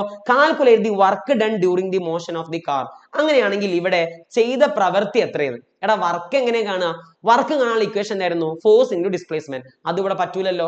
വർക്ക് കാണാനുള്ള ഒരു ഇക്വേഷൻ ഇല്ലയോ? Work done is equal to change in kinetic energy. ഗതികോർജത്തിൽ ഉണ്ടായ മാറ്റമാണ് പ്രവൃത്തി. അപ്പൊ ഇവിടെ നോക്കടാ, കാറിന്റെ കൈനറ്റിക് എനർജി നമ്മൾ ഇപ്പം നേരെ കണ്ടെത്തിയില്ലല്ലോ. എത്ര കാറിന്റെ കൈനറ്റിക് എനർജി? ഇതാ നോക്ക്, കാറിന്റെ കൈനറ്റിക് എനർജി എത്ര? 0.00625. ആദ്യത്തെ കൈനറ്റിക് എനർജി എത്ര? ആദ്യ ആ കാർ നിർത്തിയിട്ടില്ലയോ? സോ അതിന്റെ ആദ്യത്തെ കൈനറ്റിക് എനർജി 0 ആണ്. അവസാനത്തെ കൈനറ്റിക് എനർജി ഇത്രയാണ്. സോ കൈനറ്റിക് എനർജിയിൽ ഉണ്ടായ മാറ്റം എത്രയാടാ? 0.00625 സെക്കൻഡ്. സോ ഇത് തന്നെയാണ് എത്രാമത്തെ ക്വസ്റ്റ്യൻ ഉത്തരം? ആ മൂന്നാമത്തെ ക്വസ്റ്റ്യൻ ഉത്തരം. ഓക്കെ അല്ലേ? അവസാനത്തെ ചോദ്യം 22ാമത്തെ ക്വസ്റ്റ്യൻ നോക്കേ. സിമ്പിൾ ആൻഡ് ഹമ്പിൾ ക്വസ്റ്റ്യൻ ആണ്. നല്ലോണം നോക്കണേ. ഒരു ക്വസ്റ്റ്യൻ ഉണ്ട്. 800 കിലോഗ്രാം മാസുള്ള ഒരാള് 800 കിലോഗ്രാം മാസുള്ള ഒരാള് യൂണിഫോം ആക്സലറേഷനിൽ ചലിച്ചുകൊണ്ടേയിരിക്കുക. ഈ ഗ്രാഫ് നോക്കിയിട്ട് ഉത്തരം പറയാന്. അപ്പൊ ഗ്രാഫ് നമ്മൾ നോക്കുന്നു. ഒന്നാമത്തെ ക്വസ്റ്റ്യൻ നോക്കടാ. 3ാമത്തെ സെക്കൻഡിൽ അതിന്റെ വെലോസിറ്റി എത്രയാണ്? ഇവിടെ നോക്ക്. ഇതല്ലേ 3ാമത്തെ സെക്കൻഡ്? 3ാമത്തെ സെക്കൻഡ് ഇതല്ലടാ. അപ്പൊ ഇങ്ങനെ പോയിട്ട് ഇങ്ങനെ നോക്കുക. വാവ്, 3ാമത്തെ സെക്കൻഡിൽ എത്രയാടാ? 6 മീറ്റർ പെർ സെക്കൻഡ്. രണ്ടാമത്തെ ക്വസ്റ്റ്യൻ എന്താ? 9ാമത്തെ സെക്കൻഡിൽ ഒന്നാമത്തെ ക്വസ്റ്റ്യൻ 9ാമത്തെ സെക്കൻഡിൽ അതിന്റെ വെലോസിറ്റി എത്രയാണ്? ഇതല്ലോ 9ാമത്തെ സെക്കൻഡ് 18 മീറ്റർ പെർ സെക്കൻഡ്. അപ്പൊ രണ്ടിന് ഉത്തരം കിട്ടിയില്ലേ? ഇനി ബി ക്വസ്റ്റ്യൻ എന്താടാ? Calculate the momentum of the car at these instant. ഈ സമയത്ത് കാറിന്റെ മൊമെന്റം കാണാന്ന് നമുക്കൊന്ന് കണ്ടോക്കല്ലേ. സിമ്പിൾ ആടാ. ആദ്യം നമുക്ക് 3ാമത്തെ സെക്കൻഡിൽ കാണാം. മൊമെന്റം കാണാനുള്ള ഇക്വേഷൻ എന്താ? P is equal to mv. ഇതില്ല കേട്ടോ, ഇത് വായിച്ചുതരാം. ഇവിടെ എന്തോ ഒരു സാധനം വന്ന് കിടക്കുന്നുണ്ട്. P is equal to mv is equal to പറ. മാസ് എത്ര? 800 കിലോഗ്രാം എന്ന് ക്വസ്റ്റ്യൻ പേപ്പറിൽ ഉണ്ട്. വെലോസിറ്റി എത്രടാ? 3ാമത്തെ സെക്കൻഡിൽ അതിന്റെ വെലോസിറ്റി നമ്മൾ കണ്ടതല്ലേ? 6. അപ്പൊ 800 × 6 എന്ന് വരും. 800 × 6 നമുക്ക് ചെയ്യുമ്പോൾ എത്ര കിട്ടുക? 4800. മൊമെന്റം അല്ലേ? അപ്പൊ അതിന്റെ യൂണിറ്റ് എന്താ? Kilogram metre per second. അപ്പൊ നമുക്ക് അതിന് ഉത്തരം കിട്ടിയേ 4800. ഇനി ഒന്നും കൂടി ചോദിച്ചിട്ടുണ്ടല്ലോ, 9ാമത്തെ സെക്കൻഡിൽ അതിന്റെ മൊമെന്റ് എത്രയാണ്? അപ്പൊ നമുക്കറിയാം മൊമെന്റം കാണാനുള്ള ഇക്വേഷൻ വീണ്ടും മാസിന്റെ വെലോസിറ്റി എന്നാണ്. മാസ് ക്വസ്റ്റ്യൻ പേപ്പറിൽ ഉണ്ട് 800 ആണെന്ന്. 9ാമത്തെ സെക്കൻഡിൽ അതിന്റെ വെലോസിറ്റി എത്രയാടാ? 18 ആണെന്ന് നമ്മൾ നേരത്തെ കണ്ടെത്തി. അപ്പൊ 800ഉം 18ഉം ഗുണിക്കുമ്പോൾ എത്ര ആൻസർ കിട്ടുക? 1440 0 ഇത്രയാണ് നമുക്ക് കിട്ടുക. അപ്പൊ നമ്മൾ അതിന്റെ എന്ത് കണ്ടെത്തിയടാ? മൊമെന്റം കണ്ടെത്തി. രണ്ട് സമയത്തുള്ള മൊമെന്റവും കണ്ടെത്തി, ആക്കം കണ്ടെത്തി. മൂന്നാമത്തെ ക്വസ്റ്റ്യൻ എന്താ? Find the rate of change of momentum. ഈ കാറിന്റെ ആക്ക വ്യത്യാസ നിരക്ക് എത്രയാണ്? എങ്ങനെയാടാ rate of change of momentum കാണാ? ഞാൻ ഇന്നലെ രണ്ടാമത്തെയോ മൂന്നാമത്തെയോ ആയിട്ടോ സ്ലൈഡിൽ ഈ ഒരു ചോദ്യം എടുത്തിന്. Rate of change of momentum, change in momentum by time അല്ലേനോ? Change in momentum by time. അപ്പൊ ഇവിടെ നോക്കടാ, അവസാനത്തെ മൊമെന്റം ഇത്രയാണ്. അവസാനത്തെ മൊമെന്റം ഇവിടെ സാധനം ടൂൾസോടെ ഇതാ അവസാനത്തെ മൊമെന്റം ഇത്രയാണ്. ആദ്യത്തെ മൊമെന്റം ഇത്രയാണ്. അപ്പൊ ചേഞ്ച് ഇൻ മൊമെന്റ് എന്താ? ഇതിന്ന് ഇത് കുറയ്ക്കുക. ഇതിന്ന് ഇത് കുറയ്ക്കുന്ന സമയത്ത് നമുക്ക് എത്ര ഉത്തരം കിട്ടുക? ആ ഉത്തരം കിട്ടുക. ആ ഉത്തരത്തിന് എന്തുകൊണ്ട് ഹരിക്കുക? ടൈം കൊണ്ട് ഹരിക്കുക. ഇവിടെ എത്ര ടൈം? 9ാമത്തെ സെക്കൻഡിൽ നിന്ന് 3ാമത്തെ സെക്കൻഡ് കുറച്ചങ്ങൾക്ക് എത്ര കിട്ടുക? 6 കിട്ടും. അപ്പൊ ഇതിന്ന് കുറയ്ക്കുക, നിങ്ങൾ അതിന് എന്തുകൊണ്ട് ഹരിക്കുക? 6 കൊണ്ട് ഹരിക്കുക. എന്തുകൊണ്ട് ഹരിക്കുക? 6 കൊണ്ട് ഹരിക്കുക. അപ്പൊ നിങ്ങൾക്ക് കിട്ടുന്ന ഉത്തരമായിരിക്കും എത്രയെന്ന് അറിയാം നിങ്ങൾക്ക് സുഹൃത്തുക്കളെ? സിമ്പിൾ ആണ്, 1600. ഇത് ചെയ്യാനുള്ള സമയമില്ലാത്തതുകൊണ്ടാണ് ഞങ്ങൾ വേഗം ചെയ്യുന്നത്. 1600. റേറ്റ് ഓഫ് ചേഞ്ച് ഓഫ് മൊമെന്റത്തിന്റെ യൂണിറ്റ് എന്താടാ? Kilogram metre per second square. Kilogram metre per second square. അപ്പൊ അത് നമുക്ക് കിട്ടി. ലാസ്റ്റ് ക്വസ്റ്റ്യൻ എന്താ? അങ്ങനെയാണെങ്കിൽ what is the magnitude of force acting on the car? ഈ കാറിൽ അനുഭവപ്പെടുന്ന ബലം എത്രയാണ്? എടാ എന്താ ന്യൂട്ടന്റെ second law? rate of change of momentum is directly proportional to unbalanced external force. അപ്പം മൊമെന്റവും ചേഞ്ച് ഇൻ മൊമെന്റവും ഫോഴ്സും എന്തായിരിക്കും? ഈക്വൽ ആയിരിക്കും. അപ്പം ഇത് നിങ്ങൾക്ക് എത്രയാണോ കിട്ടിയത് ആ സംഖ്യ തന്നെയായിരിക്കും എത്രാമത്തെ ആൻസറും? ഡി ക്വസ്റ്റ്യൻ ഉത്തരം. ഇതാണ് നമ്മൾ ഇന്ന് നടന്ന എക്സാമിന്റെ ഡീറ്റെയിൽഡ് ആൻസർ കീ. ഞാൻ കീ മാത്രമല്ല പറഞ്ഞത്, ഓരോന്നും എങ്ങനെ കിട്ടിയെന്നും കൂടി പറഞ്ഞിട്ടുണ്ട്. അതാണ് ഈ വീഡിയോ ഇത്ര നേരം സമയം നീളാൻ കാരണം. സുഹൃത്തുക്കളെ, ആദ്യം മനസ്സിലാക്കേണ്ട കാര്യം, മാക്സിമം കുട്ടികൾക്കും നല്ല മാർക്ക് ഉണ്ടായിരിക്കാം. ഇനി അഥവാ ഞാൻ പറഞ്ഞിട്ടുണ്ട് ഏതെങ്കിലും ഒരുത്തന് കയ്യബദ്ധം പറ്റി, പ്രോബ്ലംസ് ഒക്കെ വന്നുകൊണ്ട് അങ്ങോട്ടും ഇങ്ങോട്ടും പ്രശ്നമായി എന്നുണ്ടെങ്കിൽ ഞാൻ എന്താ പറഞ്ഞത്? തളരരുത് രാമൻകുട്ടി, തളരരുത്. ഇപ്പൊ നിങ്ങൾക്ക് മനസ്സിലായില്ലേ റേഞ്ച് എന്താന്ന്? ഞാൻ അങ്ങോട്ട് പറഞ്ഞിട്ടുണ്ട്, നമ്മളെ വീഡിയോയിൽ പറഞ്ഞ കാര്യങ്ങളേ ഇവിടെ ഉള്ളൂ. ആ ക്ലാസ് എജുപോർട്ടിന്റെ ക്ലാസ് ആപ്പിലുള്ള ക്ലാസ് ആണെങ്കിലും റെക്കോർഡഡ് വീഡിയോസ് ആണെങ്കിലും ലൈവ് ക്ലാസ് ആണെങ്കിലും വൺ ഷോട്ട് ആണെങ്കിലും അത് കണ്ട് വളർന്ന ഒരു കുട്ടിക്ക് ഈ പാഠം സെറ്റ് ആയിരിക്കും. സോ നിങ്ങൾ എന്താണ് ചെയ്യേണ്ടത്? ഇനി ആനുവൽ എക്സാമിനും എജുപോർട്ടിന്റെ കൂടെ ഉണ്ടാകുക. നമ്മൾ നിങ്ങൾക്ക് ഫിസിക്സ് സെറ്റ് ആക്കി തരും. ഓക്കെ അല്ലേ? സോ നിങ്ങളുടെ എക്സാമിനെ പറ്റിയുള്ള അഭിപ്രായം താഴെ കമന്റ് ചെയ്യുക. ഇന്നലത്തെ ക്ലാസ് എങ്ങനെ ഉണ്ടായിരുന്നു കമന്റ് ചെയ്യുക. നിങ്ങളുടെ പേരൊക്കെ കമന്റ് ചെയ്യുക. Okay guys, Tata.